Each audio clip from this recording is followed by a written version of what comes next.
Hi everyone, welcome back to Entity Studio. This week I'll be tackling my process for the sketches that I do for March of Robots this year. For those who are not familiar, March of Robots is a month-long Instagram challenge created by DaCosta Bailey, aka Chocolate Soup. You can find out additional information at marchofrobots.com. So my process includes silhouettes, roughs, better line work, and basically extra bits. Anything else I can throw in there. So I start off with silhouette thumbnails, and basically I'll use a texture brush on a really large size with really low opacity rather, and I usually have a concept in mind before I get started, and I try to create different silhouettes and shapes to reflect that concept. I try to keep the silhouettes as different as possible. I usually start with the most concrete idea in my head and then draw silhouettes that reflect that. And then I try to get more abstract as I go along and try and use different shapes and see what other interesting shapes I can come up with. And so usually I'll do 5 or 6 thumbnails, silhouette thumbnails, and those silhouettes will be from the very beginning will be the most concrete idea in my head to the last one, which will be the most abstract. And then I'll move on to rough thumbnails, and that's basically where I start to decide what to draw. So I'll start with random shapes and I try joining them together. If I have a concept in mind, then I already have a shape that I might want to use, and I'll try and fit that to the silhouette, or sometimes just ignore the silhouette. But I try and get the shapes and the lines to go with the flow of the silhouette that I've already put down most of the time. The shapes and the flow are the most important part of roughing in the lines at this point. So I'll throw in all kinds of gesture lines and shapes that don't necessarily mean anything, but contribute to the overall shape of the concept, of the concept. Then I'll move on to the rough line work, and this is where I solidify the concept a little bit more.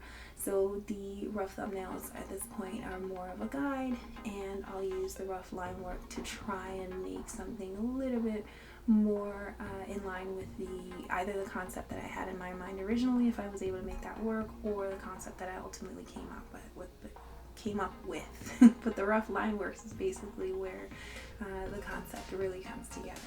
And then the cleaner lines are done to add more details and to obviously clean up the really rough line work that I've been working up until that point. Then I move on to shading, and this is where rendering comes in. I try to keep the rendering pretty simple, but that doesn't always work out. I'll use simple shadows and highlights to really sell the form, and a lot of times I'll get really caught up in the rendering process. I tend to like doing stuff. You'll see the sketch for Cold, and I just really wanted to render some fur, and I spent quite a bit of time trying to make that work. So then I move on to the extra bits, and by this time I know which parts of the piece I want to emphasize, and this is where I go a little crazy with highlights and color dodge, and I really try and make certain aspects for the prompt pop.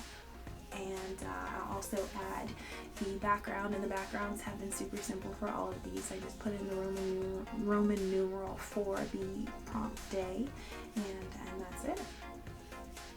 So there have been a few challenges. So basically that's my process, and there have been a few challenges that I've had come up. So one of the challenges I had was staying motivated, and sometimes I lose interest in a sketch or the prompt or the challenge overall, and I just want to go to sleep.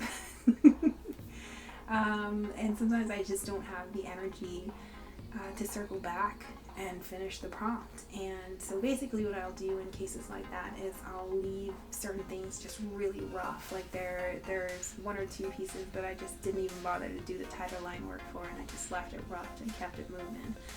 Some of that is sometimes time, and some of that is I just really didn't want to look at it anymore and wanted it to be over.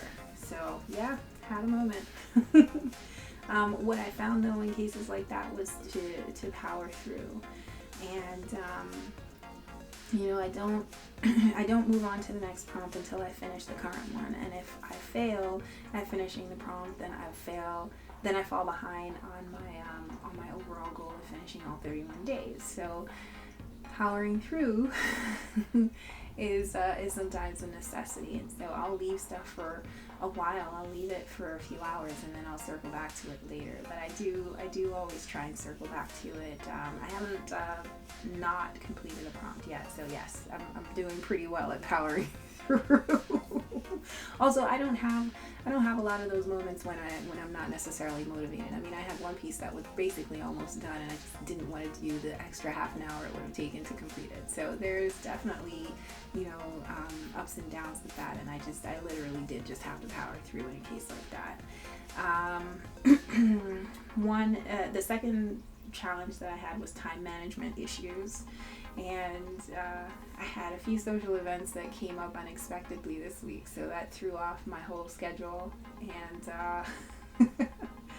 and I did have to double down the following day and post twice on Instagram. So it's definitely one of those things that I had not anticipated going in.